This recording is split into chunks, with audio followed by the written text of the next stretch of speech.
Welcome back to the Selfmade podcast. And for the first time ever, we have a guest that I'm not like best friends with. Well, I'm like best. What? I didn't. Wow. Wow. Is that how we're starting off? Oh my goodness. Wow. This is Digging on. No. Someone that I've. Should I leave? All right, let's bring it back. No, you started. Okay. You start.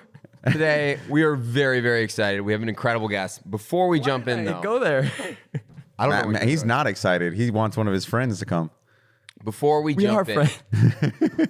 to be very, I don't know what you're doing. Do it. Before we jump in, we are here on Selfmade. I'm really glad to be here. I'm here with Matthew Nadeshot Haig. I'm Jackson. But more importantly, we have an incredible guest today who's been really just a foundational part of 100 Thieves. Foundational part of 100 Thieves, a co-owner and probably the most successful person we've had on Selfmade. I don't like to measure like in a specific metric of success, but you are one of like the biggest names in all of entertainment across the entire world, which I think is unbelievable. Obviously, we have Scooter Braun, co-owner. All right, I'm not going to do that. All right, we're going to do the quick intro. So, That's the intro. Oh, I'm going to list some of the things he's done for the people. Okay. Entrepreneur. I just want to say I'm really enjoying myself so far. Good. I'm not his friend, and you're doing a great job. I'm so sorry. I'm so sorry. Entrepreneur, entertainment mogul, investor, philanthropist. You've done so many different things. Ariana Grande, Justin Bieber, so much talent. You were 2013, I think, Time Magazine top 100 most influential people in the world. All kinds of philanthropic projects. We'll talk a lot. What was that about word it. again? Philanthropic? Philanthropic. Philanthropic? I'm sorry. But most importantly, you are a co-owner of 100 Thieves. Yes, I am. It's the greatest achievement of my life, other than my wife and children.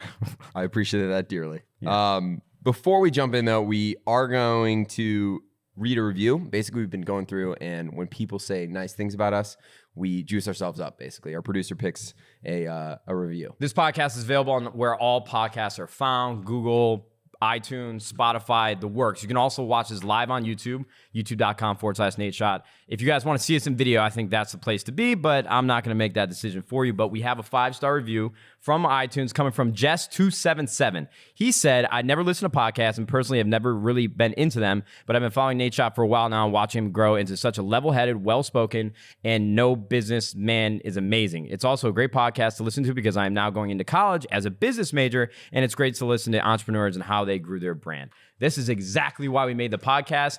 Alex, thanks for picking that review and really gassing me up. I really needed that today. It's been a rough one, especially since the beginning of this podcast did not go too well. But we appreciate all 5-star reviews. Let's get into the show. All right, the intro. Rocket Mortgage. Damn it, Jackson. We forget. What a great reminder. Rocket Mortgage has been a foundational partner for us here at 100 Thieves. We got the Rocket Mortgage Team House, and they have done everything in their power to make us. Oh, we have an ad read this time. We have a Rocket Mortgage ad read. It's great. Usually we do it in the middle of the show. Scooter, we're going to get to you. Just settle on down. Get on your phone or I'm something. still here. Don't worry. Okay, perfect. Well, this Not is a how best friend, but you know. It's fine. this is how we keep the lights on, so we're going to do it. I want to take a moment to give a huge shout out to Rocket Mortgage, the presenting sponsor of the Selfmade podcast. We've worked with them since the beginning of 100 Thieves. As a partner, they understand that a home is so much more than a house, and nothing is more proof than that than the incredible additions this year to our Rocket Mortgage Team House for our LCS team, which is on their way to a playoff spot. Let's go, baby. We've won Don't call it a five comeback. we've won 5 out of 7 games. We're monsters right now. Oop, bleep it.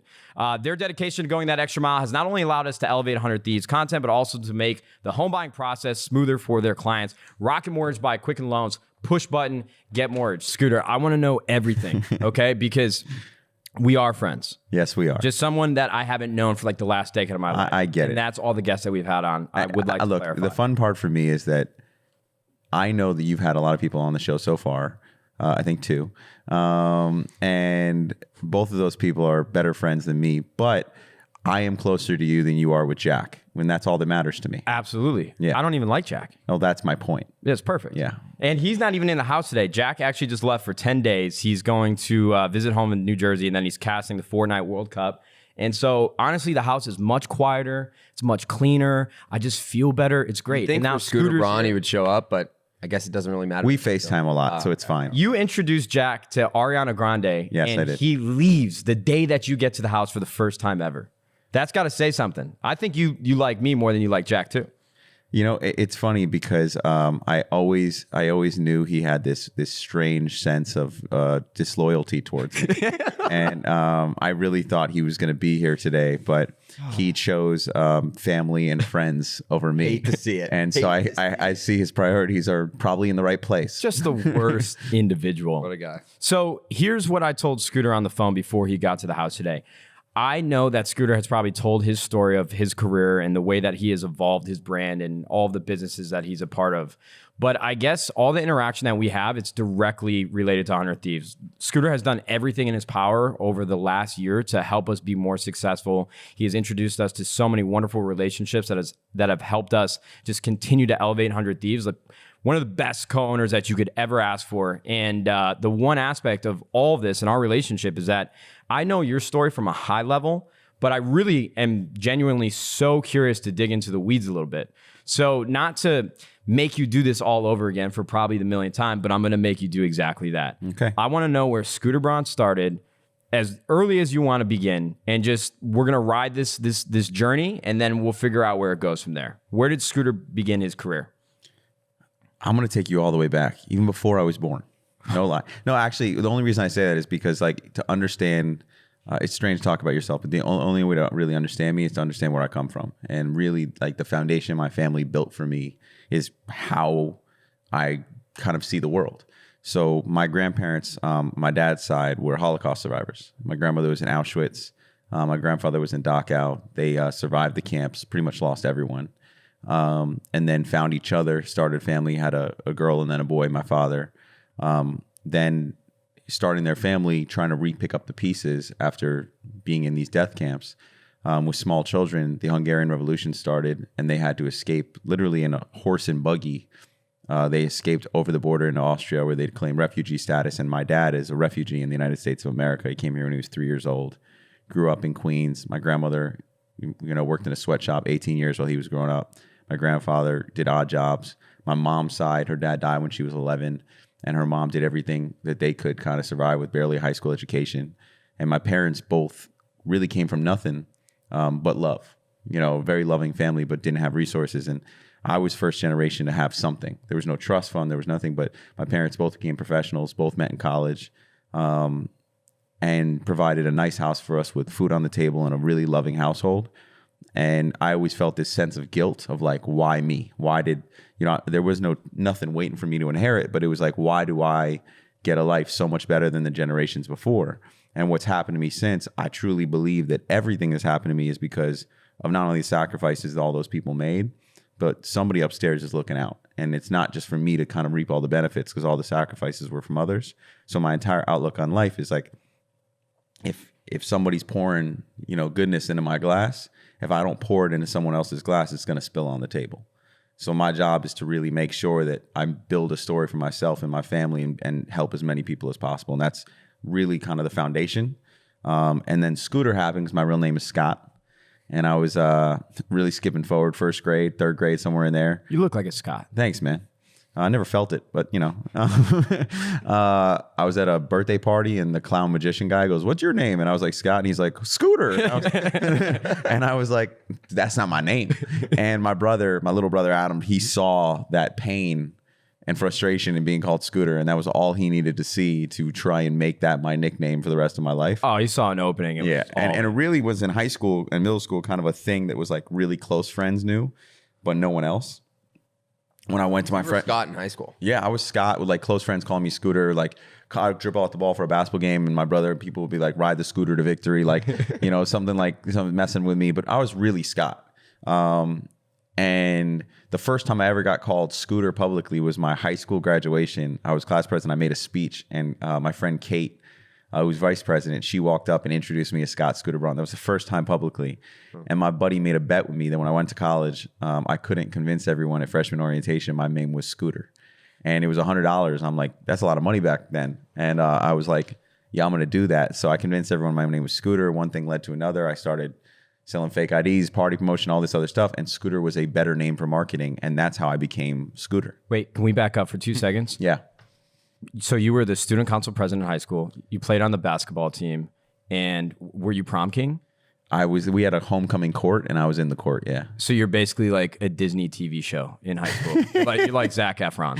Except for one problem. What? I was 4'11" my freshman year of high school. Whoa, same. I was 86 pounds. Dude, I was 4'11". I was the smallest guy in the school, and I literally was like friends with all the girls because I wasn't tall enough to date any of them.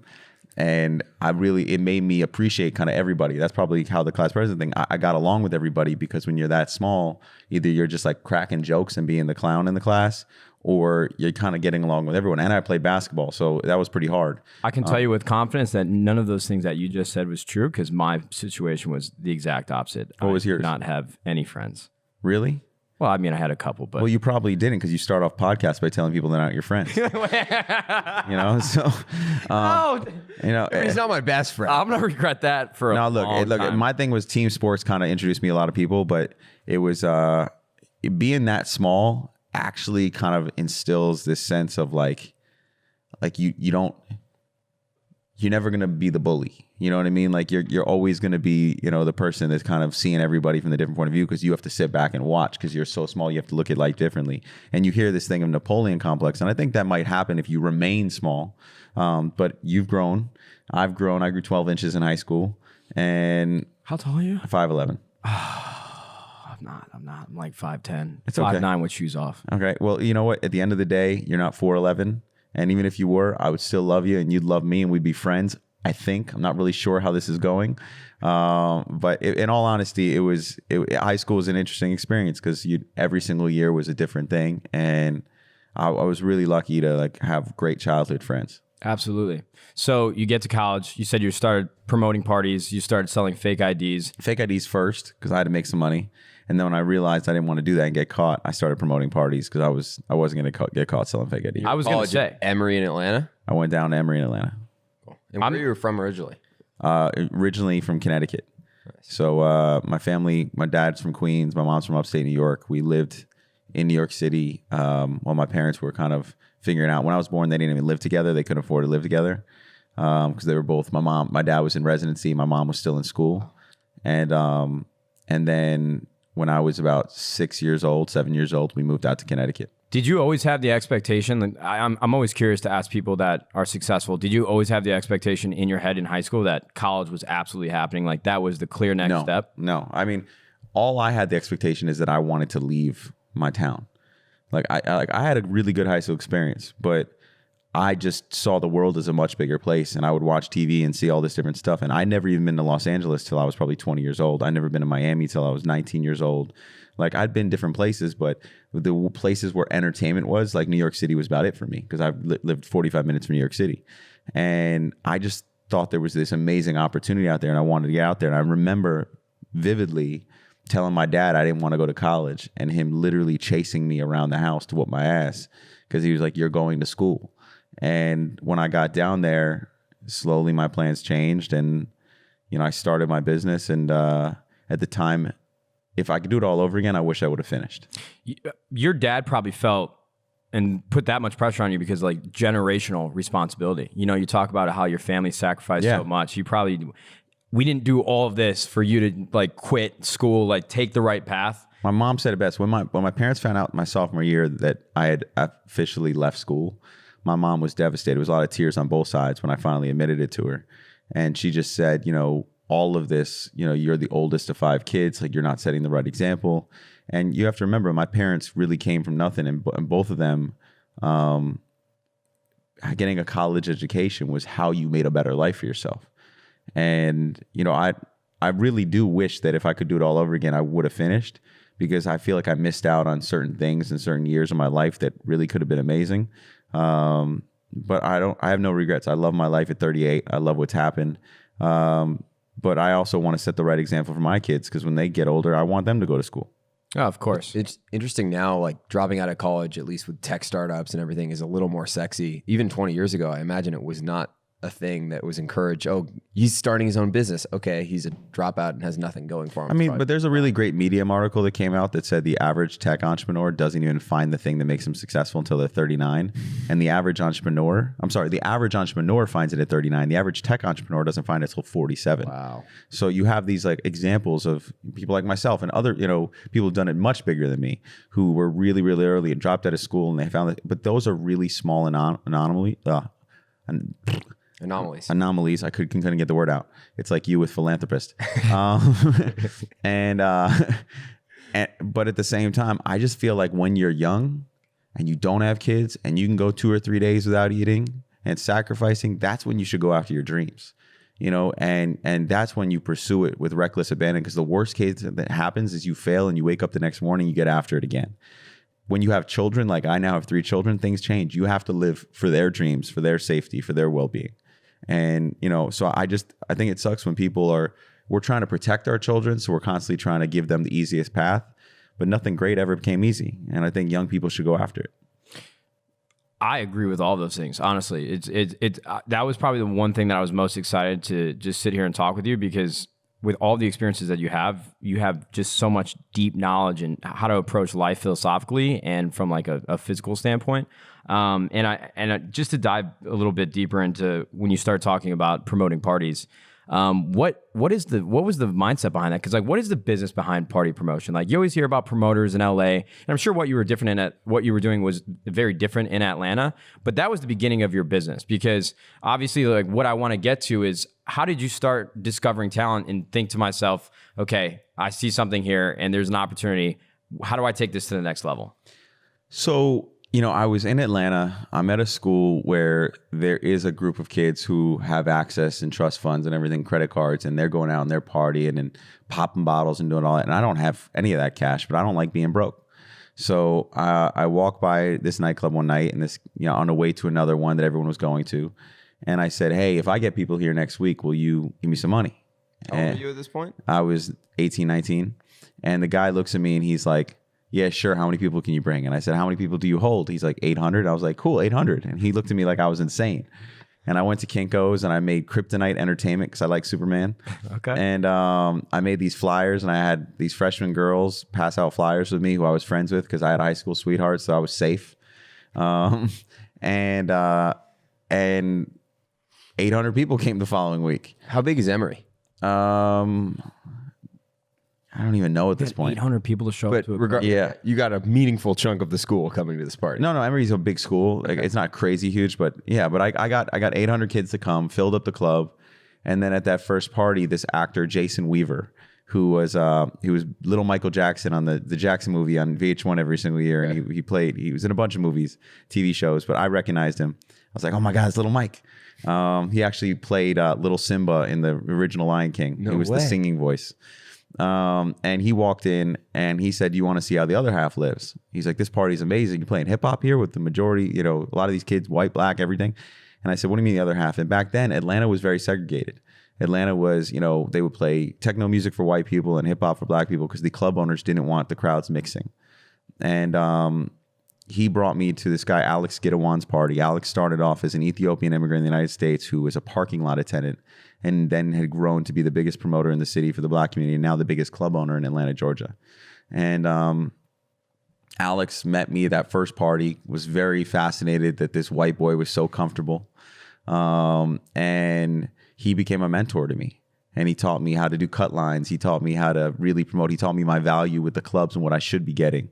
And pretty quickly, we became the largest college party promotion company in the country, revenue-wise. Wow. Were there people asking you if you could even be in the club? You were like 19? Yeah. So yeah, that would happen a lot.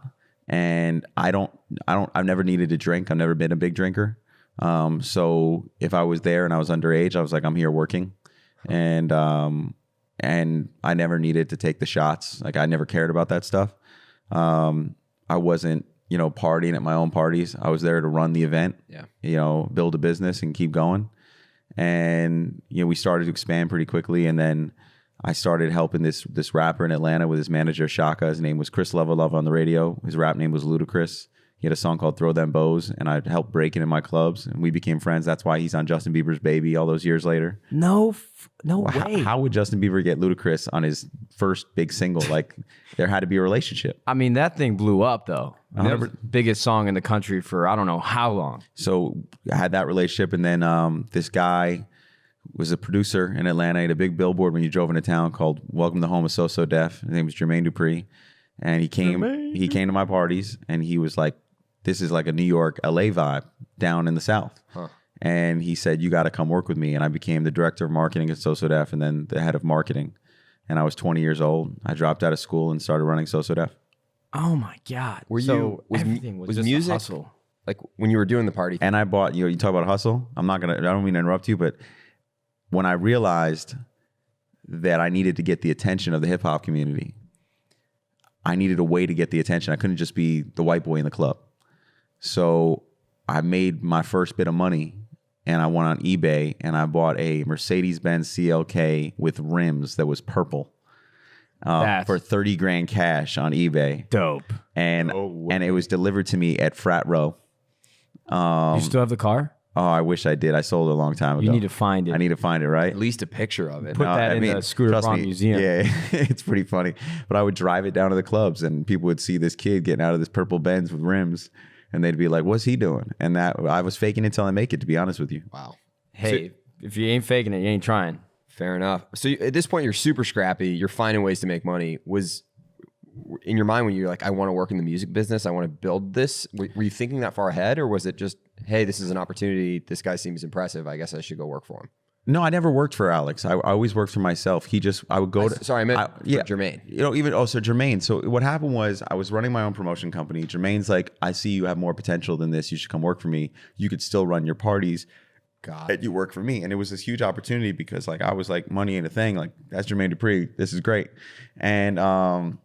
And I'd read a book when I was 19 in my dorm room when I started doing this, because I started reading about people in the entertainment industry. And I read a book called The Operator about David Geffen, which I don't think David Geffen is a very big fan of. But to me, there's so many flaws in the book of this man. And it's hard to read about yourself. But to me, this man with flaws became the most powerful person in entertainment history and so successful. And he started off with nothing in Brooklyn and then in a mailroom. And I saw this person as Batman. Like, I knew I wasn't going to be Superman. I wasn't born on Krypton. I wasn't going to be able to fly and jump over buildings.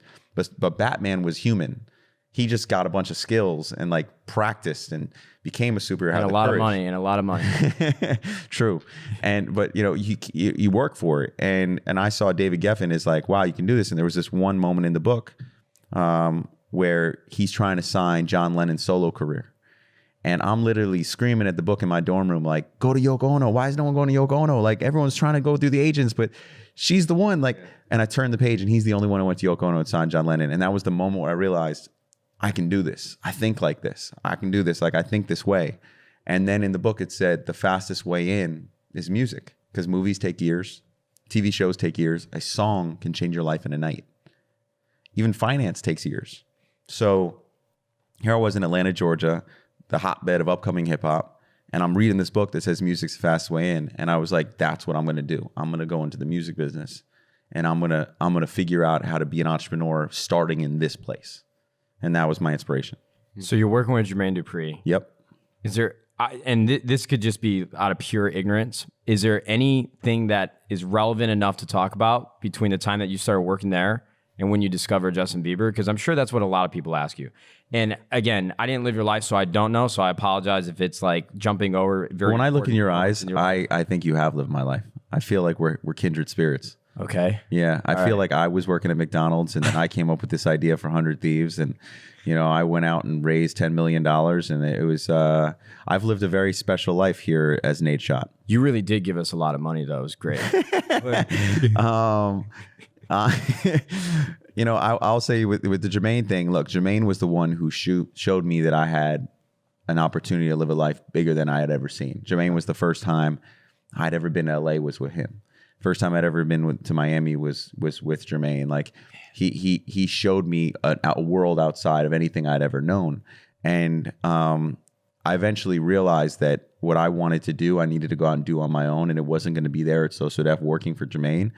But I'll always be friends with Jermaine. I'll always credit for the role he played in my life in spotting me and recognizing me and seeing more talent in me than maybe I even saw myself at that time.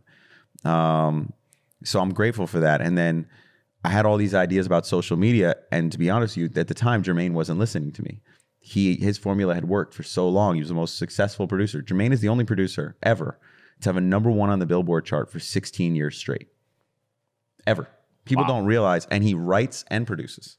So, people don't understand how successful he is as a producer.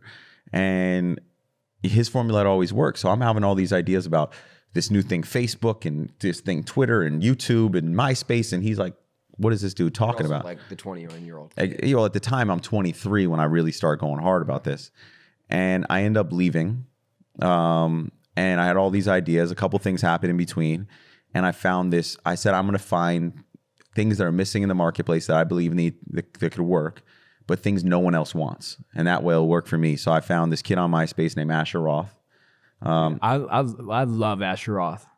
You found him on MySpace? On MySpace. That is unbelievable. Called him up. They hung up on me because they thought I was the cops trying to shut down their party the first time. Then Boyder finally realized, it was legit. There was one article about me that was in like this small Atlanta paper about my career at that point with Jermaine.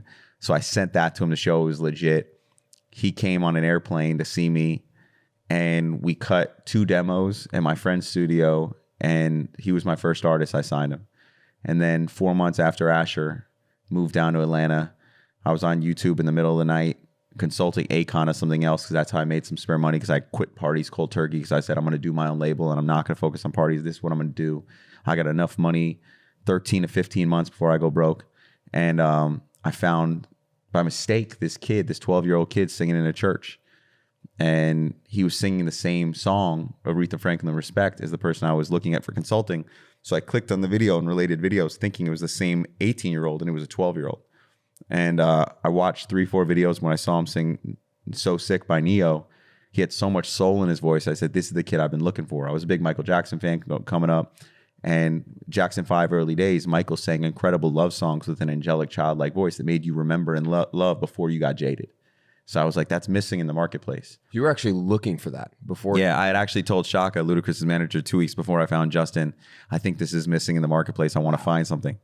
And somebody upstairs was looking out for me and kind of showed me the way. And then obviously Justin's mom, single mom, different last name. You're on YouTube early days. Like, it's not as easy to find people back then. So I looked at the background of the video, and there was a sponsor for the church contest, this company. And I looked up the company, and it was in only one part of Ontario. And I called all the school boards of that part of Ontario that day to find him. And his mother called to get rid of me. Like, why are you harassing, trying to find my son? And I convinced her to get on the first plane she and he had ever been on. She had never been on a plane before. And they came down to Atlanta, and Justin and I have been working together ever since. He was just turning 13, and he's 25 now. I think it's wild that for both Asher Roth and Justin Bieber, you convinced them to fly to you. How did you get them to trust you? Look, it's not like anything was going on for them. Like, nothing was going on for me. It was a bunch of like, I'm on the first phone call. They're trying to, everyone's trying to figure it out. And luckily there were some references online. So look, I'd done some legit stuff as a young guy. Yeah. So I was in the music business. People could see that. But at that point, I had left SoSoDef, so I had a Gmail address. So it could have been, they were like, what is going on? Okay, so I feel like you're probably the one guest that we've had so far on both the Courage and Nadeshot show and Selfmade, where I think I could just sit here and listen to you talk for like 5 hours. But I don't want to get too caught up in all the things that you've done, because it seems like from where I'm sitting, your life for pretty much your late teens, your early 20s, and then ever since, it's just been a whirlwind of experiences and doing so many different things. But I want to hone in really quickly, and then we'll move on to more present day. How long are these usually? They're usually an hour. We're going an hour and a half today. Run it. All right. I did this. People have been asking for more. By the way, Bill Simmons, we did this. Like, his thing's usually 45. I think we went for like an hour and a half. We had fun. Well, it makes sense, because I think that's probably the one thing that I realized when I took my first meeting with you, is that you can speak really, really well. And I'm a big fan of that. Well, so can you. Thanks, Scooter. Thanks, Scott. Can I call you Scott now? Whatever you want, buddy. All right. Lock it in. So you discovered Justin Bieber. He comes on to Atlanta. Mm-hmm. And then it's just a rocket. Nope. No. Nope. Okay. Well, inform me. All those early Justin Bieber videos, other than the church, me and his mom were filming. We made it so that I wanted people to feel like the videos are special. So if you watch those early Justin Bieber videos, you'll realize he never looks at the camera and says, "My name is Justin Bieber and this song is." We'd always say, "Just sing." Because we wanted people to think, is this being uploaded by this mom? Do they realize we're watching? Like, you wanted it to feel special and have this sense of ownership. So even like I uploaded the, With You video by Chris Brown, the first one to cross 1 million views.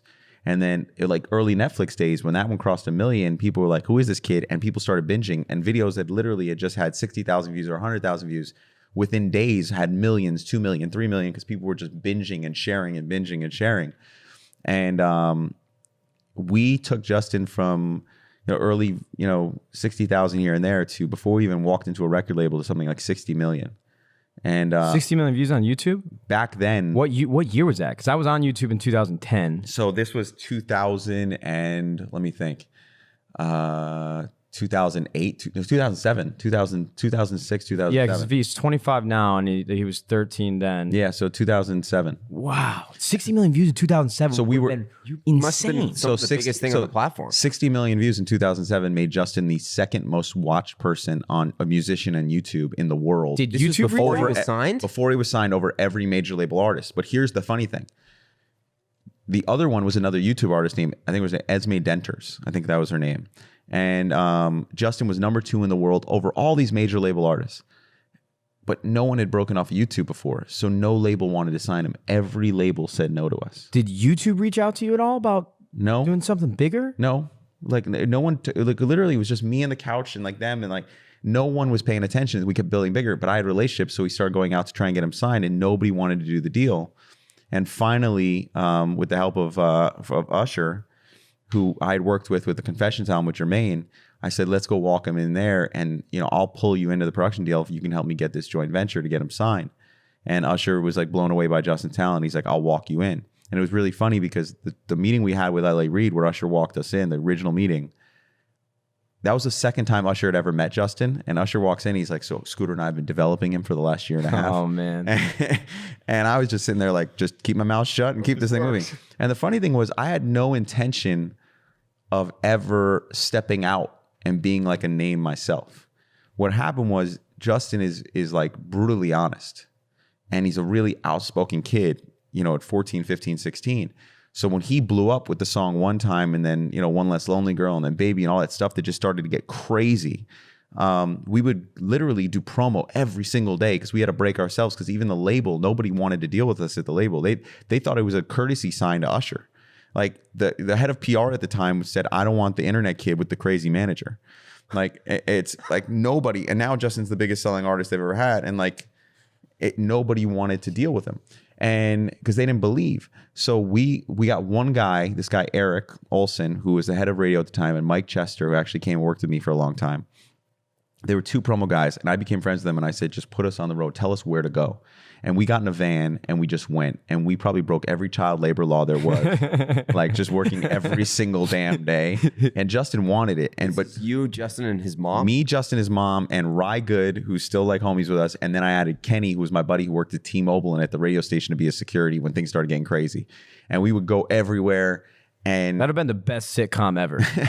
And Justin would say, they'd be like, so you're discovered by Usher? And Justin would be like, no, Scooter discovered me. Scooter's my, he would say, that's my guy. We did this. And people were like, who the hell is Scooter? And that's actually how my name got out there. Huh. Wow. I'm kind of like speechless. That's unbelievable. It was, I know the building blocks of your career, but to hear it just from your mouth yourself is ridiculous. Okay, so. Well, we made Never Say Never. You're only allowed 2 hours for a movie. So we had a little movie magic of like, discovered and met Usher, and then we're off. Here we go. Okay, so you finally get Justin signed. All these songs start taking off. By the way, they didn't even give us a budget to do the songs even when we were signed. Pay out of pocket? Tricky Stewart was a friend of mine in Atlanta. He was a big producer. He did Umbrella for Rihanna, a bunch of other records, Single Ladies for Beyonce later on. And I went to him and I showed him Justin. I said, man, this is the one. This is the kid. Like I'd Asher blowing up a little bit. I Love College was huge. So people believed in me, and I'd done it so def. And Tricky said, well, we'll make some songs for you. And we made like an 8-song demo, which became that first My World album. as literally Tricky did it for for the love, and then I paid him after the label was like, oh, this is actually good, we'll pay for this. What was your personal experience like? Because you talk about how you had to take these steps to get these artists' names out there and all of the lengths that you went to make it happen. But I mean, what was going on in like your psyche? Like what were you waking up every day and thinking? Well, a combination thing. One, I learned that you can't want it, more than they do. As much as you want it, like you need an artist that is willing to put in the work and the grind and everything else. And to Justin's credit, he became as big as he is because he is that competitive and that strong and has that much will, even as a young man, that he wanted it. He matched my work ethic day in and day out. Number two, I used to think I was driven by fear. I really, really believe that. Like, I'm friends with the Yes Theory guys, and I was talking to them about that the other day. And this idea that the fear of failure, I can't fail because everyone has these expectations for me. And the truth is, as I got older, I learned that's an expectation you build in your own head. The truth is, everyone, like Plato said, be kind for everyone walks a hard journey. Everyone has their own bullshit. They really aren't looking at you with these big expectations because they got their own shit to deal with. So what I realized is what drove me was disrespect. What drove me was when people told me I couldn't do it. In fact, when I started to have success later on in life, and people were just like, man, he's great at what he does, I probably got the most complacent I've ever been in my life because I was looking for where the next insult's going to come from. When you tell me I can't do something, I run in that direction. And that's the greatest motivator. And I realized my dad used to do that to me. My dad was a basketball coach. And my dad used to say I love my dad to death. I want to say this before I say this next part. I'm blessed to have a father who cared enough to push me, who cared enough to be there day in and day out. But he said some wild stuff to me to piss me off, to make me play hard. Like, I'd go out there in tears sometimes, but wanted to kill because I was so mad because he knew how to push me. And that worked throughout life. So the more people told me I couldn't achieve it, the more people told you can't build 100 Thieves. NBA owners are the only ones that are going to have these teams. You're not going to be able to run a team yourself. You're not going to be able, you're a gamer. You should just sit in the house and do what you know. You're not going to be able to be the executive on the other side. That was an incredible driving force for you. And I think when I see anybody who's winning, any great movie they don't have Rudy being like, we know you can do it, Rudy. You know what, Rudy? You're going to be out on that field in Notre Dame. Like, that would have been a very different movie. No, but that's my whole point. The great movies are the dad on the couch being like, Rudy, it's never going to happen. Absolutely. And then coming and being proud because you've overcome all the adversity. I completely agree. I mean, that's what has always been the driving force for me. I think early on for me, it was like my mom with when I first started playing competitive games, she didn't understand it at all. She didn't really understand the internet. So I couldn't I couldn't blame her for that. But it was more like, okay, I'm playing for $50 right now. I'm gonna win this. I'm gonna win this today, and I'm gonna go show her the $50 that I made. Then I turned to thousands, then it turned to 10,000, then hundreds of thousands. So that resonates with me so much, just because they didn't understand what they didn't know, but they knew that they wanted the best for me, but they pushed me a different way. The funny thing is when you're a young man and you're going through that, you assume I got to prove you wrong. And when you have good friends and good family, what you find out is they were only doubting you because they don't want to see you in pain. But once you succeed, Absolutely. They have no issue with you proving them wrong because they always loved you anyway. Absolutely. I thought I had to prove everyone wrong in my family. And when I got there, I realized there was nothing I ever needed to prove to them in the first place. They always had my back. The one thing that I noticed is that you're always on your phone. You're always at a meeting. You're always in the middle of something. And I guess sometimes actually when I hang up and we get off the phone together, I'm thinking to myself, how the hell does he keep this all together? Because at your level of success, have you ever felt overwhelmed? Yeah, because absolutely. I would imagine at the point in your career with how many people you're managing and how many people rely on you day in and day out to make decisions or to give them direction, are you ever just thinking to myself, I need to turn off my phone and not talk to anybody for a month. I want to lock myself in my room. Look, the answer is yes, and I take that time. My thing is I have to get to 0 on email every single night. I don't have to respond, but I have to see it. And I probably get 2,000 emails a day. And then 2,000 emails a day over the course of the day, yeah. And then have an admin they go to. No, I mean there's a lot of stuff I'm CC'd on, but I kind of have to get to 0 before the night's over, or I get anxiety. It's like 2 things I have to do before I go to sleep: make sure that me and my wife aren't mad at each other, make sure I'm 0 on emails. How's that first one go for you? Always. It's a happy marriage. You can never go to sleep mad. It's like one of the most important rules. Of course, absolutely. And you can fight all you want, but before you go to sleep, you got to square it up. And then, look, life is a constant up and down. There's no point when you meet someone who's successful and you're like, you ask them this question of, well, when am I going to be content? At what point with all the success are you content? It's just not how life works. There's days you're sad and there's days you're happy. And, with everything that I've been through and all the things that I've been lucky about in my life, even at 38, there are still days with all the things that have happened to me that I roll over so my wife can't see me and cry myself to sleep because I'm scared of what comes tomorrow. Because I'm scared of how am I going to maintain this? How am I going to do the next thing? What if it all gets taken away? All that fear kind of seeps in and then you get over it. But that's just life. It goes up and down. And when you talk about balance, kind of a couple different things. One, when I was a kid, I had ADD. And it was just starting. I'm a 1981 baby. So the whole ADD, ADHD was starting when I was in middle school. And they realized, okay, this kid tests really high, but he needs more time because of attention problem. And they brought my dad and my mom in. They started explaining how they want to give me medicine. They want to give me more time on my test. My dad goes, well, what did they do before ADD? And the teacher's like, excuse me? And they're like, well, what did you do with kids before ADD? And they were like, well, they would suffer and this, that. And he goes, every kid? And they go, well, yeah. And he goes, do me a favor. Don't give my kid any pills. My kid's just lazy. I love that. And I was like, Dad, I get more time on tests. And he's like, no, you don't. You're going to give him the same amount of time. And we're going home. My dad basically was like, you're going to have to work harder if that's the case. And to his credit, ADD became my superpower. Because the way my brain works is I had to train myself to, instead of seeing it as a disadvantage, it was my advantage. I can do a lot of things at the same time and balance a lot of things quickly in my head. So it's no longer a distraction, it's an ability. And if I would have just taken the pills and numbed myself, I would have never had to put in the work. It's really unfair that Superman got like super strength. Yeah, and I got ADD. In some alternate universe, Scooter, you probably have it. But look, here's the thing. You learn balance. You learn that if you go to sleep and you wake up in the morning, I've read this thing where Jeff Bezos said he has to sleep 8 hours a day because if he doesn't, it's unfair to his shareholders because he doesn't get, he's not as productive. And I'm like, if that dude can get proper sleep, all of us can get proper sleep. That's what I tell John, so I'm not cranky the next day. He understands. But it's the truth. I mean, if you do that, if you have that balance, if you take the time to sometimes turn off the phone. And the other thing is I got 3 kids. I'm going to be present in their life. What's the point of doing all this unless I'm a good dad? And you have kids, dude. Do you have like an all pair or anything? Yeah, we have help, but at the end of the day, we put the kids to sleep every night. I know. I'm saying. But we put the kids, like, it's important to me. I got to be home to put the kids to sleep every single night. I'm in LA, and I'm in LA most times. And I wake up with my kids, like, I got a superhero and a wife, like a true superhero. And you figure out the life and you figure out the balance. And there's times you drop the ball and there's times you pick it up, but you just keep trying and working towards it. I feel like Jackson and I think you're a lot more organized than me. Absolutely. I mean, not a lot more. But Jackson's always late to things. That's one of Jackson's fault.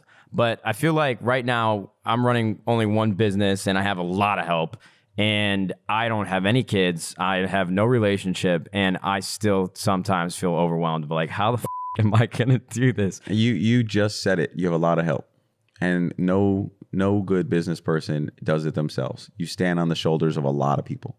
And my organization, I make sure I'm never the smartest person in the room. And I make sure that I have people that are experts in what they do and I rely heavily on them. And that's how you figure out. And then you also can't have FOMO. Like you have to be okay knowing that you're not going to get everything. With your job right now and all the things that you're involved in, I see that there is so many different people, especially with social media, with how much access everybody has now to each other's lives. There's always a lot of positive comments, but there's also a lot of negative comments. And I think for somebody like you who manages so much talent where they're so involved in your life too, how do you deal with negative criticism? Like, how do you deal with people tell you that you shouldn't be doing this or this isn't how you should be handling yourself? How do you deal with negative comments? Well, look, I think unfortunately we're living in a world where sometimes people just don't have all the facts. But I think accountability is a good thing. I think like the way I look at it, the bad thing is that when it becomes overwhelming for people and you're getting a tremendous amount of hate for no reason and it's not based in any kind of truth. And the good thing about the foundation my parents gave me is I know my truth. I know who I am. My grandfather, used to say, be silent in the storm. And when the storm comes, just stay still, know your truth, keep your head up, take the high road, and the storm will pass. And in the end, what I've learned throughout my career, I've been in points in my career where it just feels like the world is ending. But you stay true, and in a couple of years, the truth always comes out, and people see what it is, and in the end, if you're on the good side of truth, it always works out. So I've always been confident that nothing really phases me because of that. And then the other thing is having clients of the size that I do. What I tell them is when you have 100 million people following you, and I do not have 100 million people, but when you have 100 million people following you and 10,000 are screaming at you, that can be incredibly overwhelming. 10,000 people writing you at the same time, you're this, you're that, you're this. But 10,000 is less than 1%. It's not real. It's not your truth. It's just the fact that they happen to have access. And I'm not going to give, my happiness away because of a small, loud minority. So, I don't really get fazed by that. If my wife loves me, my friends love me, and the people I work with love me, and I can love them back, and I know that I make decisions, based in morality and based in a long-term, strategy for helping others, then I'm perfectly content with what I'm doing. And I understand at times in my business there are people who will hear different narratives and everything else, but in the end, the truth always comes out. If you know your truth, you're going to be okay.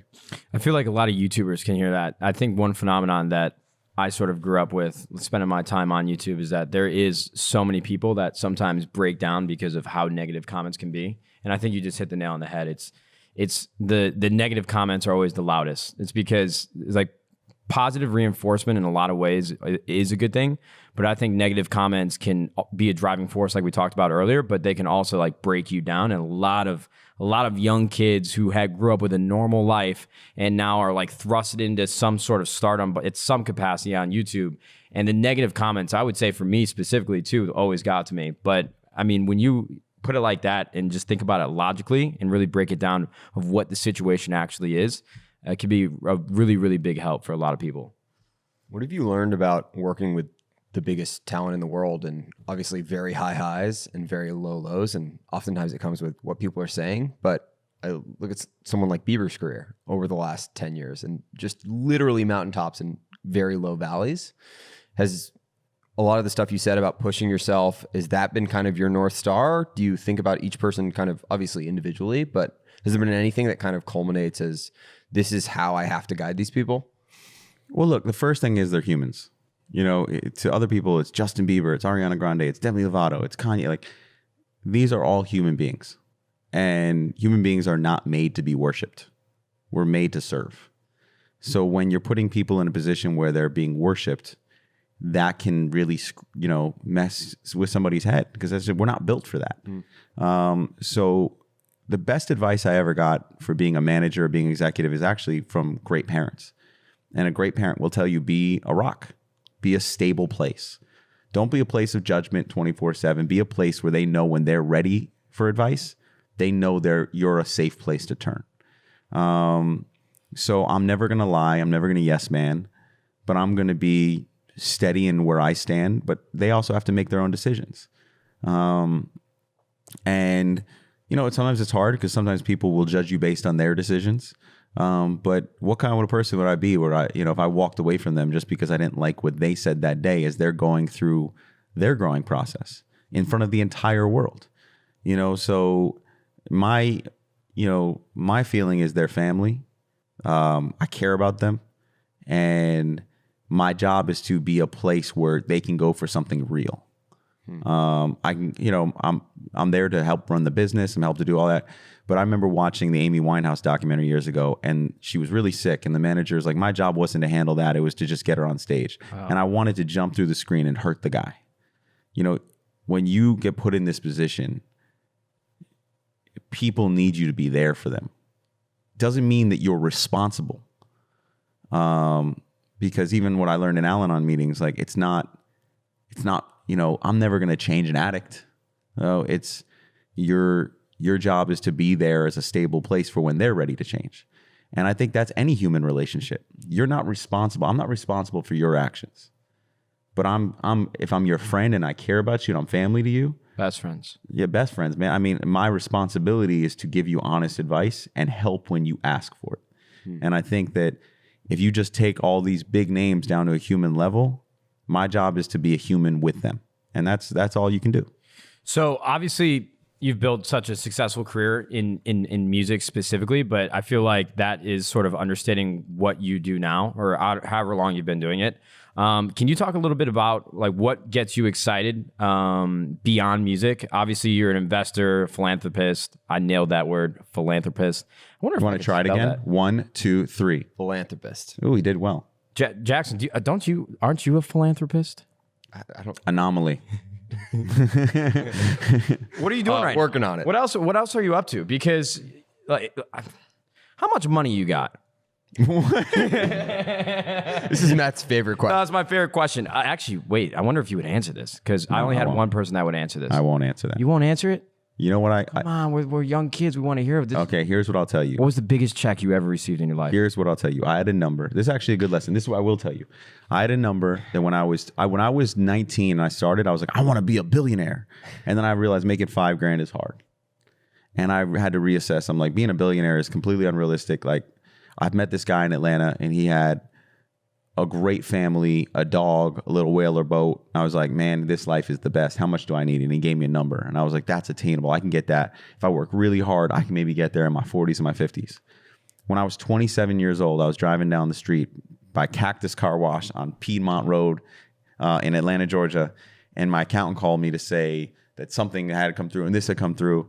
And I called him back and I said, how much money do I have in my account? And he said a number bigger than my lifetime goal because of that guy. And I was 27. And I remember calling my dad and saying, Dad, I need to tell you something.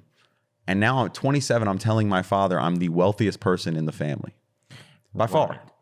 And my dad was like blown away and excited. And he's like, well, what do you think? And I was like, I'm actually super depressed. And he goes, why? And I said, because I always thought when I reached this number, That was it. That was it. I'd be happy, that I'd be good. Yeah. And now I'm still just driving down Piedmont Road by Cactus Car Wash and nothing has changed. What now? What now? And my dad goes, do me a favor. One of the best pieces of advice he ever gave me. He said, I want you to hang up the phone. I want you to think about the things that made you happy over the last year. And I want you to call me back. It took 5 minutes calling back. I said, honestly, playing pickup basketball with my friends, late night conversations, giving kids tickets, you know, the cliche stuff. And my dad goes, I think this money that you're going to make for the rest of your life, this money is for you to have more time to implement those things.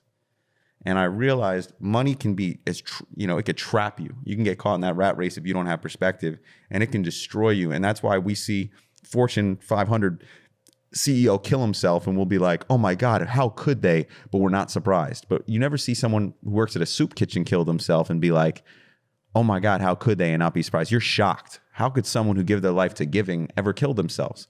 Because when you're in service to others, you're happy.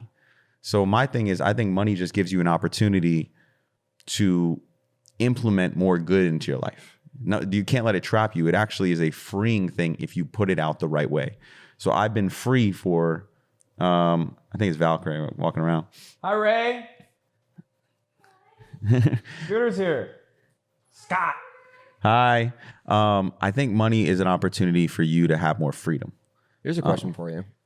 I think a lot of people. Wait. How much money you got? No, I'm just kidding. He's just so emotional, like such.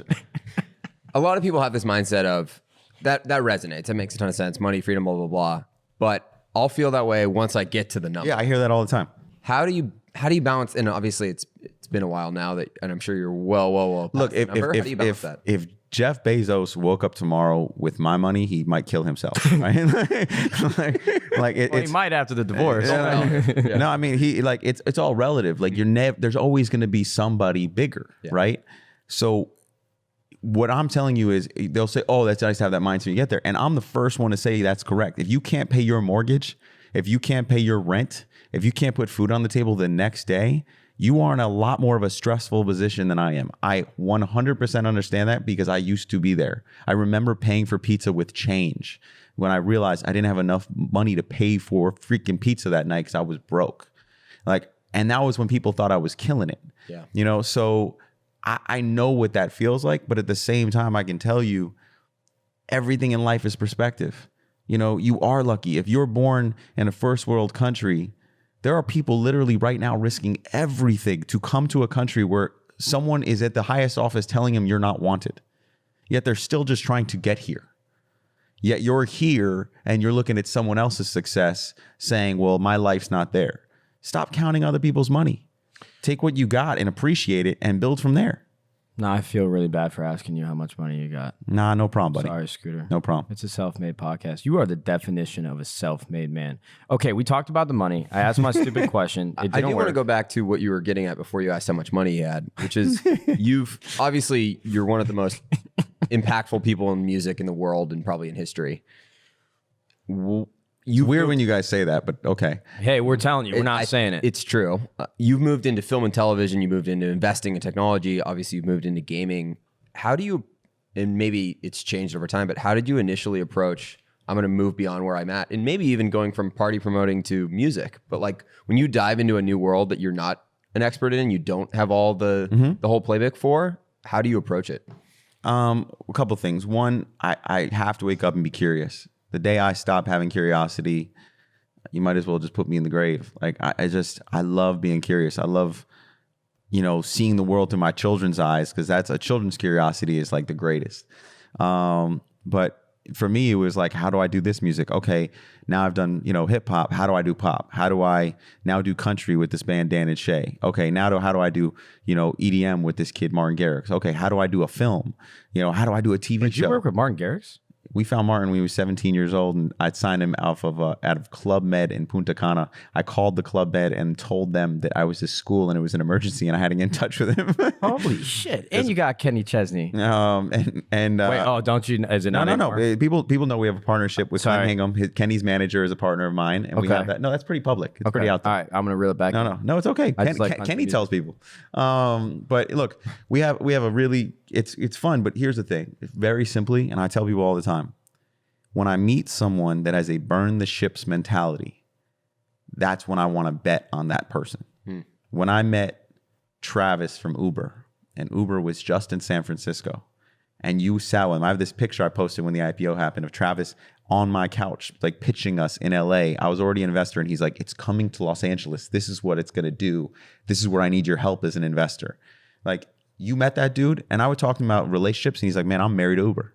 Like, he was burn the ships on Uber. And what I mean by burn the ships is this story of the generals would arrive on the ships of their enemies, and they would tell their own soldiers, burn the ships. The only way you're going back to your children and your families is if we take the ships of our enemies, if we win. There is no retreat.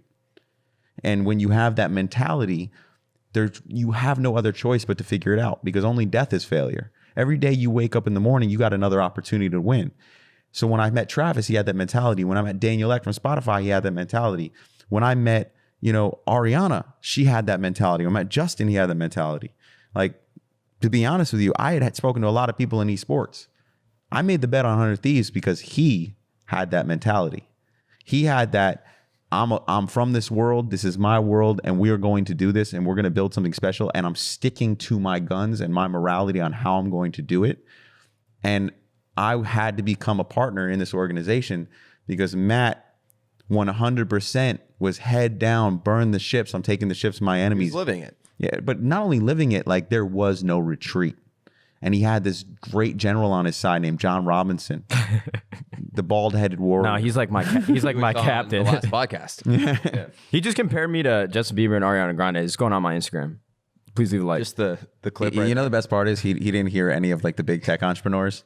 He just heard Justin Bieber and Ariana. No, I heard Travis was. You got Uber money. That's crazy. I want to push you on. I want to push you on that just a little bit. I'm gonna unplug myself. Push him. I need a muzzle. You know who also had the mentality, and I want to shout him out because he'll get upset if I don't tell him. John Zimmer from Lyft and I went to high school together. He was 2 years younger than me. He was 2 years. Both Uber and Lyft. And one of the very few I met. How the hell did you pull that off? Long story. Yes. But John, as Travis is the reason Uber where it is today, in my opinion. And John, every other company everyone thought would get swallowed, and the reason that they didn't is because of John. It's just when you have that competitive spirit and that spirit of like, I'm not afraid of failure. Failure is just a pit stop. You're like, failure is the lodge on the ski slopes. On the first one, you go up, you get the the coffee or the hot chocolate. I get on the next one, I keep going. And that's all it is. And you've had that from the day I've met you. The other thing is like, there's nothing that scares you because you're like, coming from what I come from, like everything is a holiday. Let's go. I'm afraid of a lot of things, Scooter. Flying, food poisoning. Getting sick. You're afraid of heights, No, food poisoning. but you said flying. Yeah. Are you afraid of flying? Yeah. Can I actually ask something of 100 Thieves right now since I did your podcast? Yeah.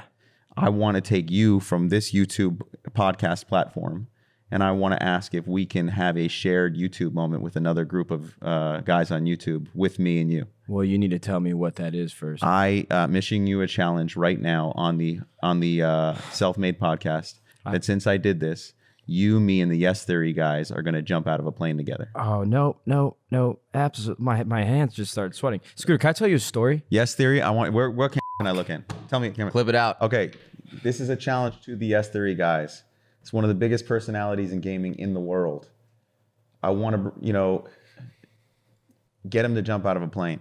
Scooter, Because you guys, I know, don't do anything with gaming. You don't do anything gaming because you want people outdoors. You don't like that's the whole thing. They never do anything. I go outdoors. I golf. So we're gonna get this guy outdoors. We're gonna take him away from the vlogging. We're gonna have him jump out of a plane. Scooter, I'll do it too. Really quick. Oh my God. Let me tell you a story really quickly before we decide to do that. When I was with Red Bull in 2013, I was the first Red Bull athlete for Call of Duty. And a couple years later, they're doing a campaign with Destiny and Walmart. And their idea was that they wanted us to jump out of a plane and land next to the first Walmart and deliver Destiny to the first customer. Yeah. At the time, I was like, absolutely, that sounds incredible. Let's do it. And so it gets closer to the event, and we have to figure out how to jump out of a plane. And so they take us to an airstrip in Illinois, and they tell me the first time that I jump out of a plane, I'm going to take a 6-hour course inside the classroom, and then I'm going to jump out of that plane by myself. There was no option to do like a tandem jump. We'll do tandem. Okay, there was no option to do a tandem jump. No, I'm giving you the option. I know, but you got to hear the rest of the story. That's insane. Let me finish the story. So they wanted me to jump out of this plane by myself. I'm like, nope, absolutely not happening. At that point, I was like, you know what? I'm making some money. I'm getting close to where I thought I could get with all this gaming stuff. I'm like, I'm not going out like this. I'm going to enjoy this. I'm not getting 2 years removed from McDonald's and splattering on that floor. And so we go home, and they need to make me I need to make a game time decision by the next day on whether I'm going to jump out of this plane or not, because then it starts to get certified or whatever. So we get to the airstrip, and I'm still sort of on the fence, like maybe I'll just man up, maybe I'll just do it. There was competitive skydivers at this strip practicing for an event. Hand to God, you could talk to Hector Rodriguez, the owner of Optic Gaming, Who was on this podcast? who was on this podcast, one of my best Scooter knows his friends. stuff. I know, better friend than me. Listen, as we're walking into the building, one of the competitive skydivers tries to do what they call a red turn, too close to the ground, slams straight into it, breaks both his legs. The day that I was supposed to decide whether I Hold on a We're gonna minute. have a tandem. Well, like- hold on. Slow down. Where they jumped out of a plane? They didn't jump out of a plane. They were doing a practice thing. Well, no, how do you practice jumping on a plane? Jump out of a plane. They But jumped out of someone a plane. jumped out of a plane and hit the ground and just broke their leg. No, they had the parachute out. Oh. He did a red turn with his parachute. Red turn is like but you're you're below not a going to certain. red turn. We're going to go tandem, and that's it. You're just going to jump out of a plane. All right, if Scooter goes, I'll go. Okay, I'm going. We're doing it. Amazing. I'm very excited. Good content for 100 Thieves. We make a lot of great content, Scooter. And maybe Matt will fly places after we do this. It'll be amazing. No, the for problem that I have with flying is that Benny Blanco, very big producer, is a really close friend of mine. I'm seeing him tonight. He doesn't fly. You he will introduced take me to Benny He will Blanco. take a tour bus all around the country. If you watch the Ed Sheeran's movie Songwriter, him and Ed, he had to go to London to write the rest of the album. And so him and Benny got on the QE2 and set up a studio and went across the ocean in a boat because Benny's so afraid of flying. No, they went on way. a boat. Well, the problem with flying is that I understand the statistics. Everyone's like, okay, this is how you're going to curb your anxiety. You're going to understand the statistics and what is actually happening while you're flying, and then you're going to understand it. That's what Jack tells me. He's like, I used to be afraid to go sleep over at my friend's house when I was a kid, and then my therapist explained it to me. It's like, why are you afraid? I know why I'm not supposed to be afraid of flying. But the facts still remain that you're being flown by two people that you have never met, surrounded by hundreds of people that you don't know, going 500 miles per hour, 30,000 feet in the air in an aluminum tube. Those are a lot of variables that I'm just not comfortable with. And what's the messed up part about it is that when I was 16 flying to events, I thought this was the coolest thing in the world. Let's And go. statistics are much likelier that you die in a car accident. Yeah, but I'm driving, so I know it ain't going to happen. It's That's the other not driver. true. I know. By the way, You're gonna this jump is out of a plane and then it's all gonna be fake. Ladies and gentlemen, this is the least viewership we've ever had here. Oh, wait, people are going to love this. All right, let's get back on track. All right, so what other companies are you invested in besides 100 Thieves? Well, you're a co-owner of are there any other like majority companies that you're like a co-owner in, or is 100 Thieves really special? We have our company Ithaca, and so I'm owner in that. Okay. And then we have other companies within that company, and then I just invest in a bunch of different things. And it's just following curiosity. Curiosity, doing research, looking for things that are missing in the marketplace. Maybe I like to find things that can help people. I like to create leverage in different industries so that I can kind of, be able to move and be able to be productive. The most important thing for me is never have someone say that I was a bad partner.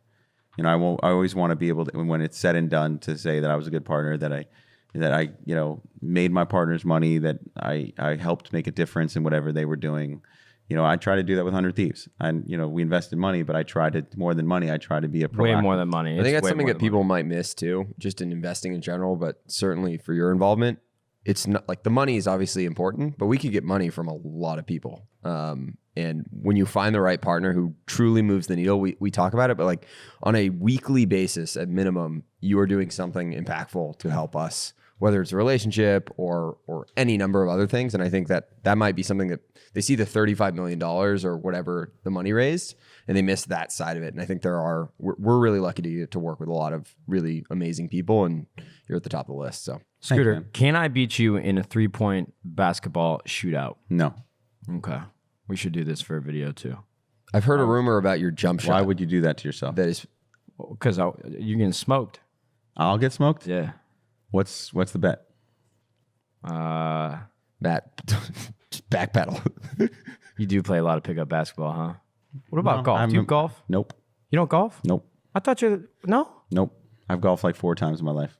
You should come golfing with me. I'll come golfing with you. I won't make any bets on it because I'm smart. But if you want to make a bet on basketball, I'm happy to do it. You were on the high school team. You were Zach Efron. I don't think I should do this. I was exactly like Zach. I would literally just start singing and dancing in the middle of the court. That's why your dad was yelling at you. It's just like High School Musical. Okay. Amazing. Jackson. Okay.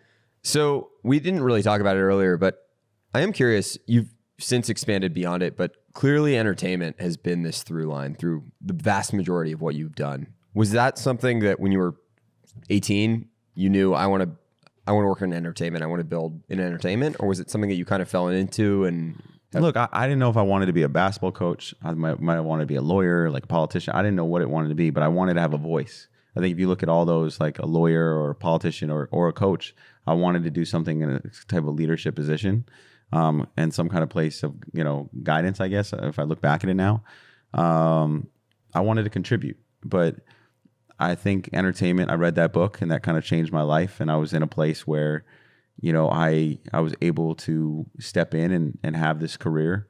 But I didn't have like a 5-year plan. It was kind of like just a kid, thinking big and going for it. But entertainment's a funny thing. I think every morning I have to wake up, and luckily I married an amazing woman who helps me with this, but you got to chop the pedestal. You can't think you're so big or you've achieved so much. There's always someone who's achieved less. There's always someone who's achieved more. And the truth is, in 100 years, no one's really going to remember me. They might feel my impact, and that's important to me. But there's very unlikely people are going to be sitting around in 100 years like just speaking my name, because regardless of what I achieve, there'll be someone else achieving at that time. So I think it's more important just to stay humble and be kind and not get caught up in the moment. Because the entertainment business, very funny way, it's so high profile, it's easy to get caught in that echo chamber of thinking your shit is the most important shit in the world. And the truth is, it's not. What I deal with most of the time with entertainment is really high level, high viewed inconveniences. My wife's the founder of cancer. My wife deals with people with chemo. Like, that's a problem.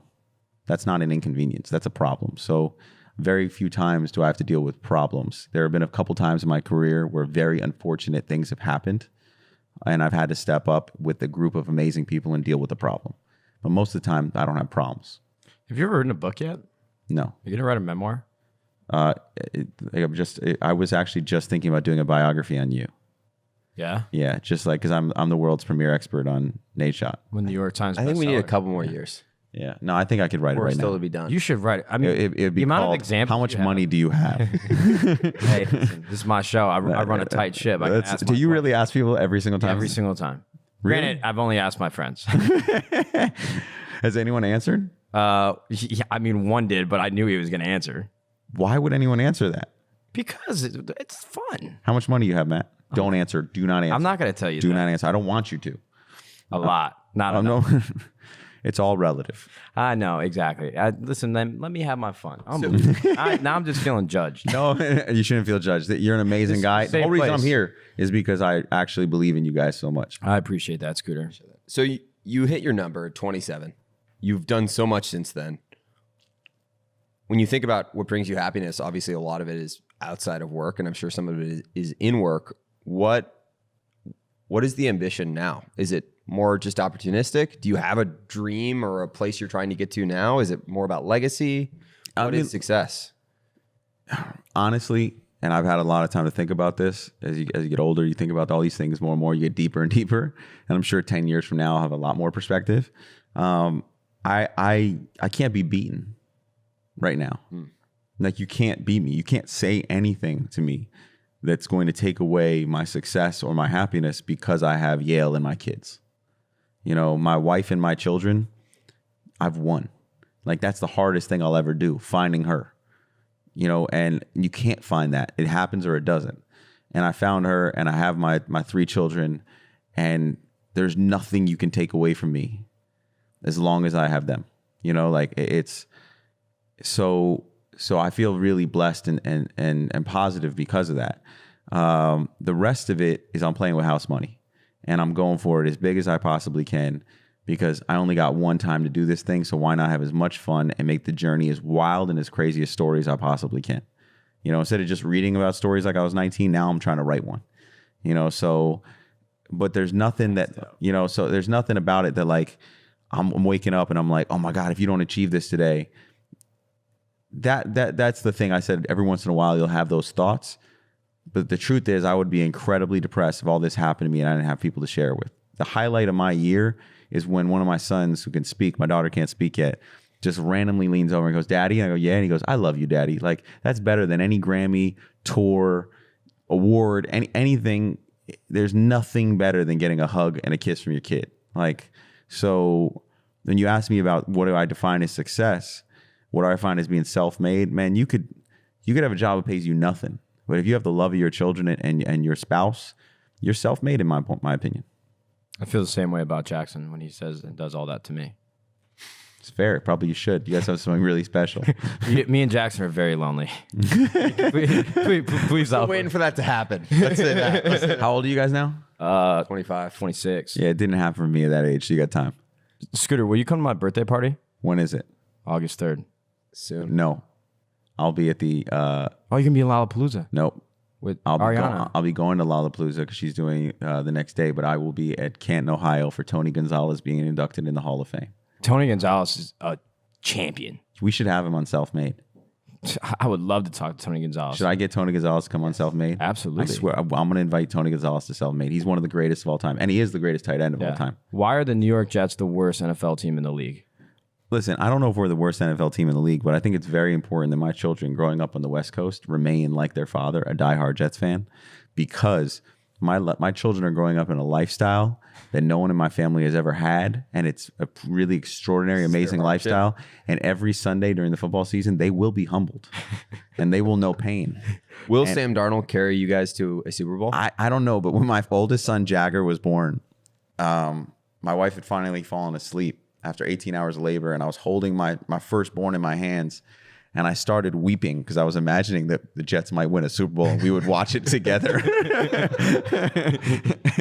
Oh, wait, are you a Knicks fan or a Nets fan? I grew up a Knicks fan, diehard Knicks fan. And the Nets were in New Jersey when I was growing up, but the Nets are in Brooklyn now, and I got so much love for Katie, and I know that, and Joe Tsai, who's the owner over there, is a really good dude, and like, you know, so I'm rooting for him. My best friend works for the Heat organization, so I show love to him, but at my core, I'm a dire Knicks fan, and I have season tickets to the Clippers the last 4 years, so I'm really happy right now. Whoa, what So, a year to have those. You want to come with me to a game? Matt is now your best friend. Yeah, you want to come with me to a game and see a little Paul George and Kawhi? I would absolutely come to a game. Cool. You jump out of the plane. We go to the game. Why are we adding so many layers to this? The stakes have been. Just want to make sure you follow through. That's Wait, all. where are your seats? Where do you think they are? I don't know. I'll jump out of They're section way up top. way up top in the rafters. Yeah. I don't want to go with you. Okay. I'll get my own tickets. You should go. We got good seats. We got really good seats. The Clippers weren't as good at the time, and now they're really good, and we got good seats. How You're often gonna, do you you're okay, gonna enjoy. I'm gonna go. I'm gonna be going a lot now with that squad. I would imagine you would be. That's fantastic. Well, look, I think Jackson, do you have anything else? One last thing, which is we've talked about the wide-ranging ambition, all you've accomplished, your family. I think the other recurring theme in your career has been, and you talked about it a little bit with the worship and service thing, is you give back and find a way to give back in just about everything you do. How is that something that you kind of balance along with there's lots of opportunities to potentially do something nice or serve every now and then, but for the most ambitious people in the world who are pushing business forward and all these things, I think it can be hard to find the room for that. How is that something you've made time for? And how do you think about service more broadly?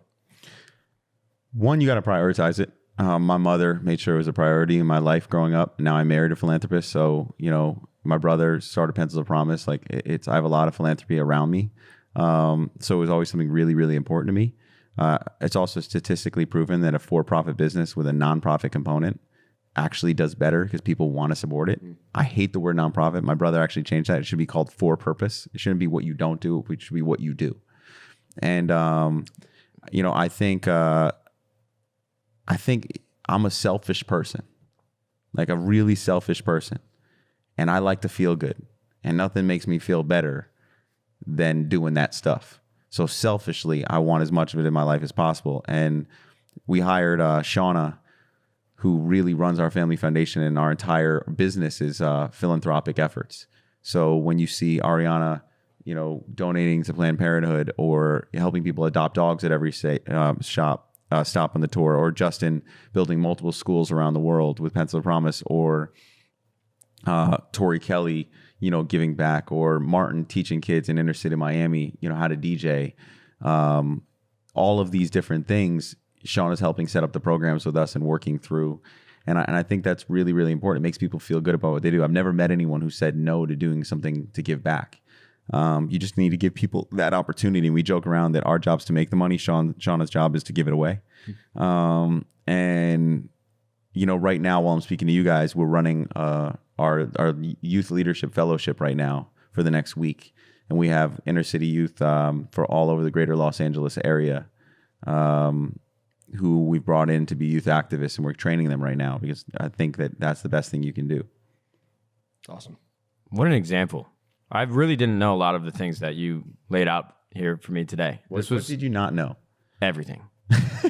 You just had no interest in me whatsoever. I had a ton of interest, but what do you want me to go do? A friend, not a best friend. Yeah, I didn't want to be too invasive. I just want to keep my relationship with Scooter like, okay, he wants 100 Thieves to be successful, and I'm going to do everything I can to make 100 Thieves a success. And by the way, Drake doesn't do a lot of stuff. Like I've sent a lot of stuff to him over the years, and the fact that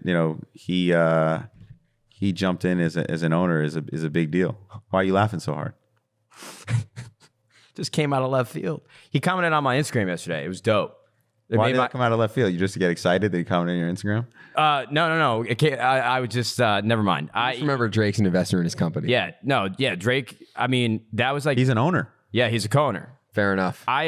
It's Champagne Poppy. It's like it's a very interesting position to be in because like back in 2011, well, even before that, like with Thank Me Later and Take Care, that was like the music that I was listening to in high school that was getting me through my job. And I was always been I'm like one of Drake's biggest fans. Well, the funny and I can't say that to him, or he doesn't. He probably won't respect me. No, he actually would respect. He commented on my Instagram yesterday. What did he comment? He said, "Geez, my guy taking over Instagram today," or something like that. I was in the office just hyped as hell. But you comment on mine, I get excited too. Well, look, it's okay. You get more excited about Drake. It's cool. It's Drake. But I will tell you, I remember you and I had a meeting and we were talking about stuff. And I said, "Is there anybody you want to bring in?" And you said, "Man, if you could get Drake to be a part of this organization," and I call Future right there for what it's worth. No, this is not Literally an exaggeration. We're like, oh yeah, maybe in a few months they'll get an email from Drake. He calls him 2 minutes in. No, Scooter literally said, I have the perfect guy that would be really, really excited about this. First of all, my man pulled up in like 2 black cars, hops out, it's raining, he comes in, we do the pitch, he's really excited, says, I got someone who'd be really excited about this. We're like, oh yeah, who's that? He said, Drake. I'm like, yeah, get to like, I hadn't had much interaction with you. So I'm like, man, a lot of people say things and maybe this is like a Hollywood thing. I really didn't know you. So like, all right, whatever. Calls him up. And his future, Drake's manager, came the next day. Or was it Literally next day at 10 a.m., like 12 hours or 16 hours later. couldn't believe it. And then we invested, and now Scooter we're Braun owners. effect. Yeah, run it. 100 Thieves. You know what? And then Toronto won, and now you guys are winning. I mean, it's a good thing. I would like to put it on record. Okay. Now, Drake was not wearing 100 Thieves apparel in the photo that we took, but there was 100 Thieves behind him, and I had a 100 Thieves hoodie on. And the Call of Duty team won a championship a month before the Raptors won the finals. So all I'm saying is there's a really good chance that our Call of Duty team broke the curse. That's a stretch. Stretch. No comment. No comment. All right, I just had to throw it out there. Scooter, I know that you are probably one of the busiest people that is walking and living on this earth. So I appreciate you taking the time to come on the podcast. I'm sure you're gonna go to Baltimore after. I shouldn't have said that. What? No, I'm actually going. I'm gonna go. What time is it right now? 4? Great. So I'm gonna go. I got 2 more calls I got to make, and then I'm gonna put my kids to sleep. Scooter, I'm going to stop being in. No. Ask me whatever you want. No. I'm here. I got time. Go ahead. I want to hear what the next question was. Oh, no. I was just going to say, hey, can I come over and hang out?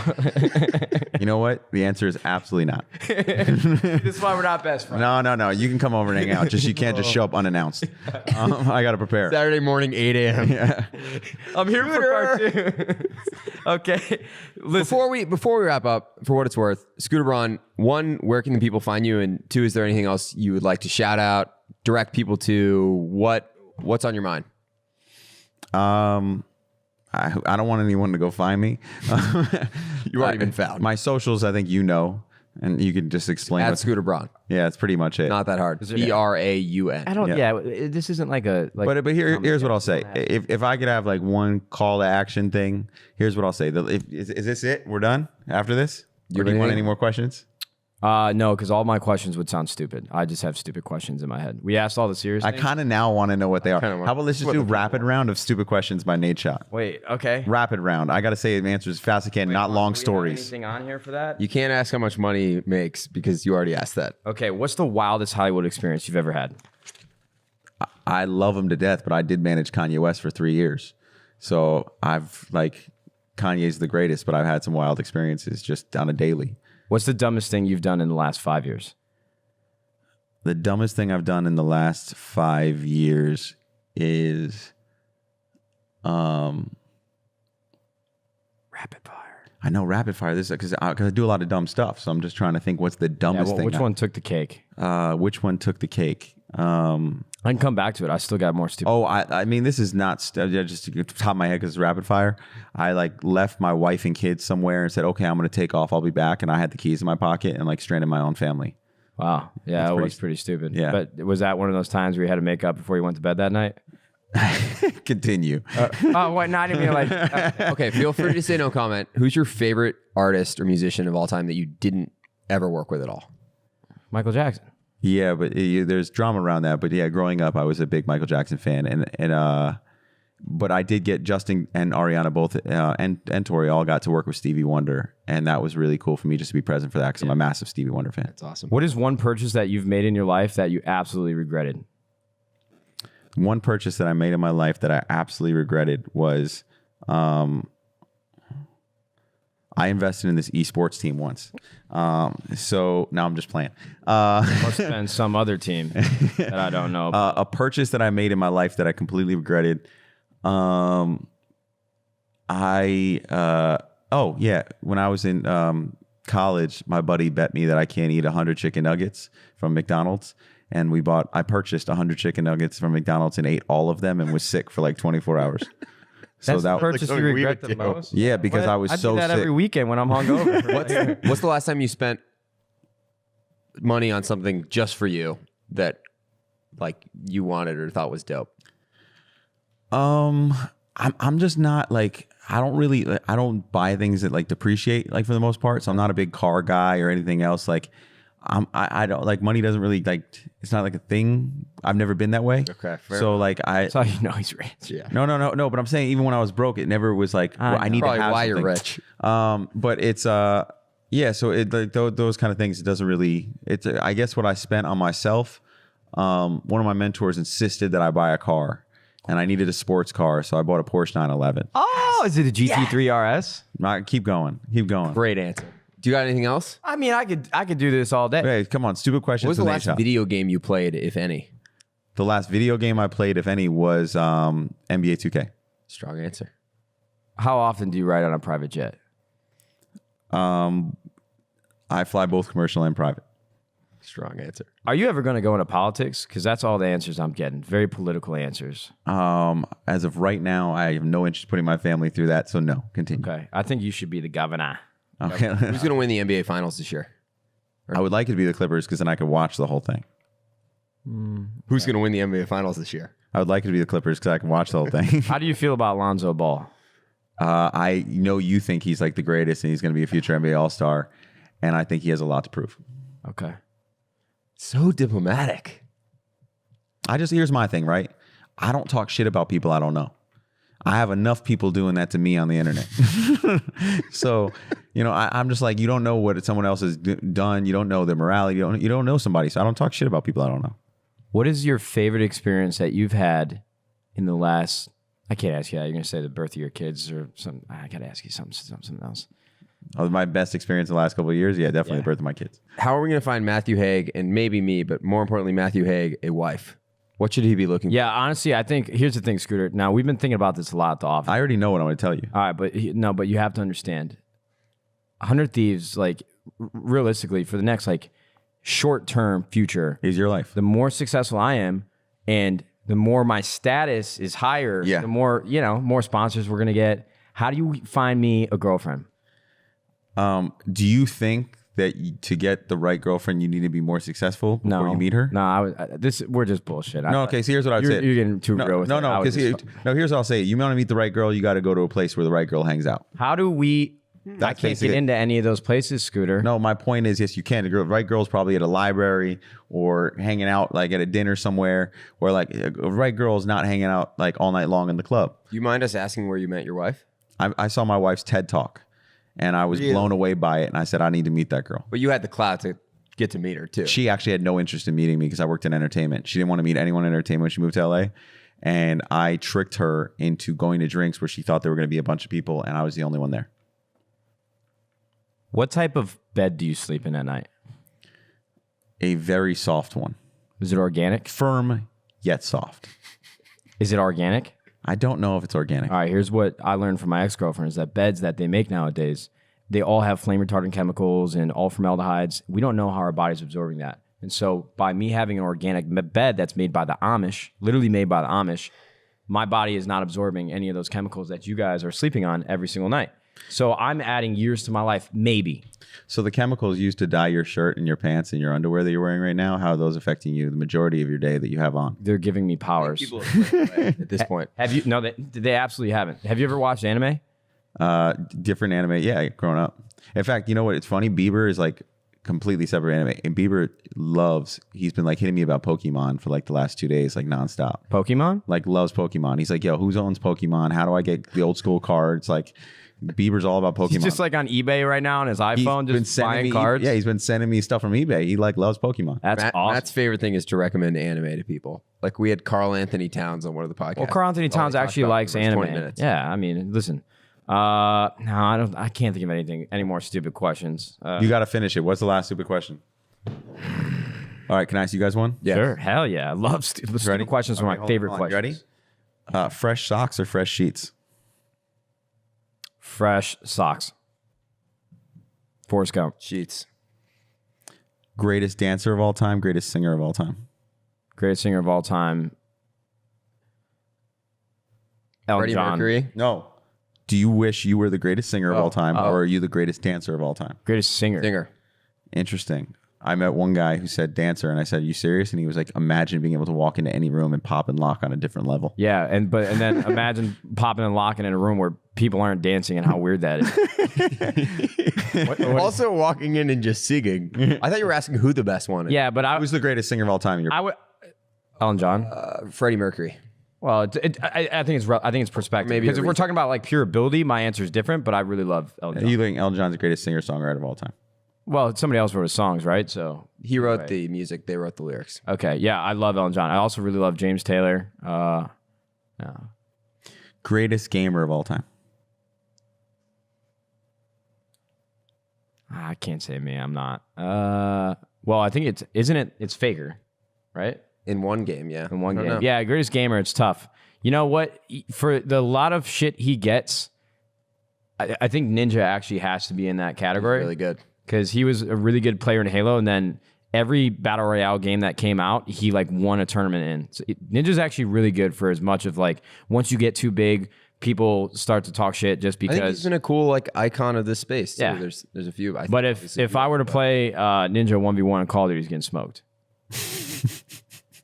What? All right, give me one more stupid question. I like stupid questions. Dog or cat? Dog. Okay, that's too easy. I got to give you another one. It's not even a stupid question. I know. I got. You can't even be stupid if you wanted to, huh?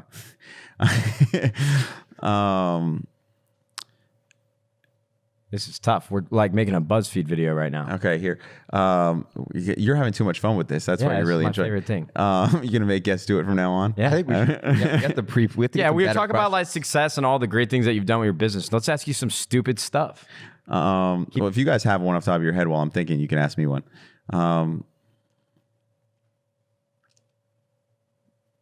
Will you please come to my birthday party? Would I'll you rather tell you where I'll have be. leg-sized fingers or finger-sized legs? That one's stupid. That's like not even stupid. That's like mind-numbing. That's Leg-sized fingers or finger-sized legs? By the way, can I tell you the greatest thing that anyone ever told me in college, like mind numbing, and then we can leave it at that. And then it's been a really fun time hanging out with you guys. My buddy in college goes, "So the universe is infinite," and I was like, "Yeah," and he goes, "So where does it stop?" And I said, "What do you mean?" He goes, "If you imagine right now in your head a planet that has walking Coke cans that have arms and legs and dancing and singing, where does the universe stop so that doesn't exist somewhere?" I could think of a lot better examples than that, but that's a good one. But it's kind of like when you think about it, it kind of messes your head a little bit. Do you believe in the multiverse? Only in Spider-Man, the multiverse, because my kid loves that movie. It's a good movie. Scooter, do you think... Okay, so we did this on the Courage and Nadeshot show. Yeah, I might believe it. I got to look at the physics and all that stuff in it because now I got to sound smart as we talk about it. You need to come back on the Courage and Nadeshot show, and Jackson can come on as a guest because he'd be great for this. Jack would be. I want to spend an hour just reading through conspiracy theories and just talking about it. I'm happy to do that. Do you think aliens are real? I mean, with as big as the universe is, they better Coke be. people probably out They there. better be. There's no way we're the only things in the universe. Do you cover up your MacBook camera when you're opening your MacBook and not using the webcam? Yeah. Really? Yeah. Okay. Are you gonna raid Area 51? And get your alien? We should probably stop. Where I thought we're going to do a big merch drop there for 100 Thieves. That would be problematic. That would bring even more people. That's very prideful. I'm sorry. Yeah, it's called apparel. Thanks. It's gonna be sick at our new facility that Scooter helped us. Yeah, thanks. Thanks for getting. Okay, all jokes aside, I'll end it with this, and then we can all hug each other. This has actually been a lot of fun. I am very, very proud to be a co-owner in 100 Thieves. I'm really proud to be a part of this organization. I think it's infant, early, chapter 1 stage of what's going on in esports and gaming as a whole. And I think that the strategy that this team and this organization has come up with to grow with it long term and be really thoughtful about it, and the leadership that you've put around you is really incredible. And actually, a testament to you is how well you've surrounded yourself with experts in their space and given your trust to them and allowed them. And you don't act like a dictator at all. You don't act like a pompous dude at all. You really trust people to do really great stuff. And you've attracted amazing talent like the guy next to you to come join this organization because of how you are. So bravo to you, and never feel stupid because you're one of the smartest guys I know and how you're handling things. That's like Cloud9. I think we should just end it. Ladies, did you hear what he just said? I genuinely appreciate Scooter Braun. Wow, you just made my day. My Thursday just got a whole lot better. We're ending the podcast. Rocket Mortars, thank you for being an incredible sponsor of the Selfmade podcast and all the things we do with 100 Thieves. We appreciate you more than you know. Can't wait to continue to work together for a very, very long time. I appreciate all of you guys watching. Make sure if you are watching on iTunes, leave a 5-star review, like the video on YouTube, follow the channel. Tweet subscribe. Courage about how much Scooter likes Matt more than him. Yeah. Wait. Yeah, absolutely. And that's all we have for you guys. Cool. Big thank you to Scooter Braun. This is one of the busiest people on the planet. The fact that he did this. So go show him some love on social media. And please subscribe and watch all of our videos forever so that Scooter doesn't get mad at me if 100 Thieves like somehow fails or something. I don't know. That's like We ain't failing. Yeah, we can't fail. Run the ships. Can't stop, won't stop. Clear eyes, full heart, can't Teamwork. lose. YouTube, we'll see you later. Goodbye.